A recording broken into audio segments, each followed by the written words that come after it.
Assalamualaikum warahmatullahi wabarakatuh. Sahabat cinta Quran dimanapun Anda berada, ada lagi satu istilah yang istilah ini tidak banyak diketahui oleh kita umat Islam, tetapi istilah ini sangat berbahaya. Istilah ini dipopulerkan oleh orang-orang Islam liberal, yakni yang disebut mereka sebagai sinkritisme. Apa itu sinkritisme? Menyamadudukkan semua agama. Kristen, Islam, Hindu, Buddha, bahkan tidak beragama pun dipandang sama. Mengapa demikian? Karena mereka merasa bahwa tidak ada agama yang boleh mengklaim dirinya paling benar. Ayo. Jadi, kalau Islam menganggap bahwa Islam itu tinggi dan tidak ada lebih tinggi dari Islam, itu nggak bisa. Kenapa? Karena semua agama sama. Sama-sama mengajarkan kebaikan. Sama-sama mengajarkan ketuhanan. Sama-sama mengajarkan kemuliaan. Maka, semua agama diposisikan sama. Karena semua agama diposisikan sama, tidak boleh ada istilah kafir, tidak boleh ada istilah musyrik, tidak boleh ada istilah agama benar, agama salah. Tapi semua agama ini salah atau benarnya diserahkan kepada penganutnya masing-masing. Berbahayakah ide ini? Amat sangat berbahaya. Tujuannya apa? Agar kaum muslimin tidak pede dengan agamanya, agar kaum muslimin merasa bahwa agama lain orang juga benar, agar kaum muslimin boleh mengucapkan Natal, Tahun Baru, dan semua agama-agama apapun boleh diucapkan selamatnya. Kenapa? Karena semua agama benar. Benarkah demikian? Sedikit di waktu yang singkat ini kita akan membahasnya. Maka yang pertama, benarkah semua agama benar? Maka mari kita kaji. Yang pertama, kebenaran hakiki hanya bisa kita kaji secara objektif. Dan tidak ada agama yang masuk akal, menenteramkan jiwa, dan sesuai dengan fitrah manusia hanyalah Islam. Mengapa demikian? Kalau kita lihat, kita kaji satu persatu, tidak ada agama yang masuk akal. Nasrani misalnya, bagaimana 3 dari yang 1, 1 dari yang 3, ada Tuhan Bapa, Tuhan Anak, dan seterusnya. Sangat-sangat tidak masuk akal. Agama Buddha misalnya, bagaimana seseorang yang kemudian tidak jelas konsepnya bisa menjadi Tuhan. Padahal Siddhartha Gautama sendiri tidak mengaku dirinya sebagai Tuhan, hanya sebagai teman untuk mencapai nirwana misalnya. Tidak jelas juga konsepnya. Begitupun Hindu, Tuhannya banyak, politeisme. Ada Tuhan hujan, ada Tuhan api, ada Tuhan air, dan seterusnya. Itu juga tidak logik.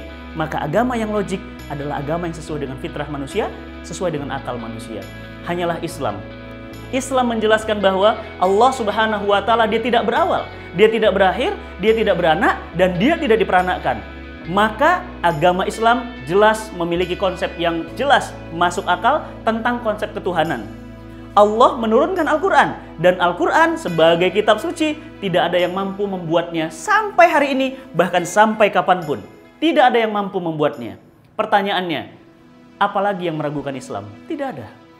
Tuhan juga jelas, Muhammad itu Rasulnya, bukan anak Tuhan. Bukan juga cucunya Tuhan, tetapi Muhammad adalah utusan Allah menyampaikan risalah dari Allah Subhanahu wa Ta'ala kepada kita makhluknya.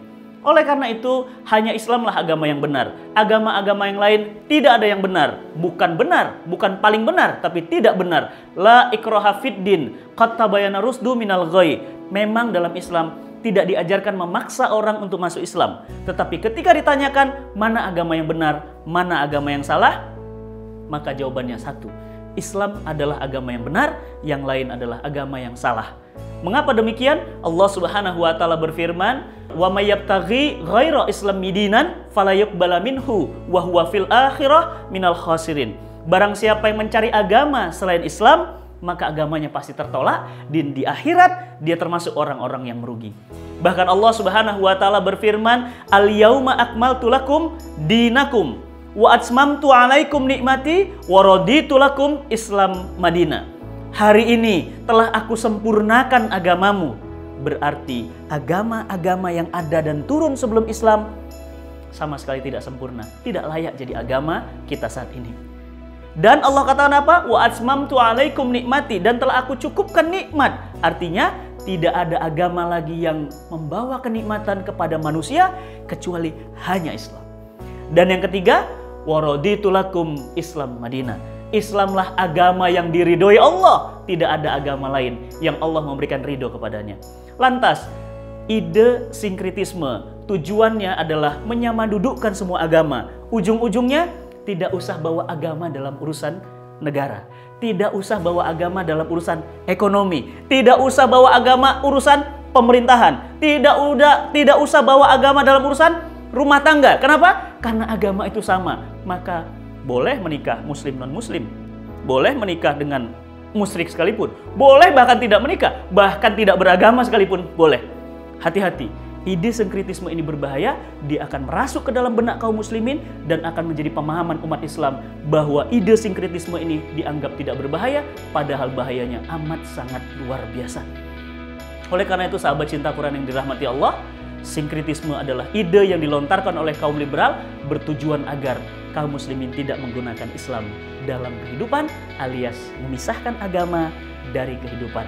Agama semua sudah diakui benar semua, sehingga kehidupan diatur oleh akal buatan manusia. Jadilah mereka Tuhan-Tuhan baru yang menyembah manusia. Manusia menyembah manusia. Nauzubillah min zalik. Salam cinta Quran. Assalamualaikum warahmatullahi wabarakatuh.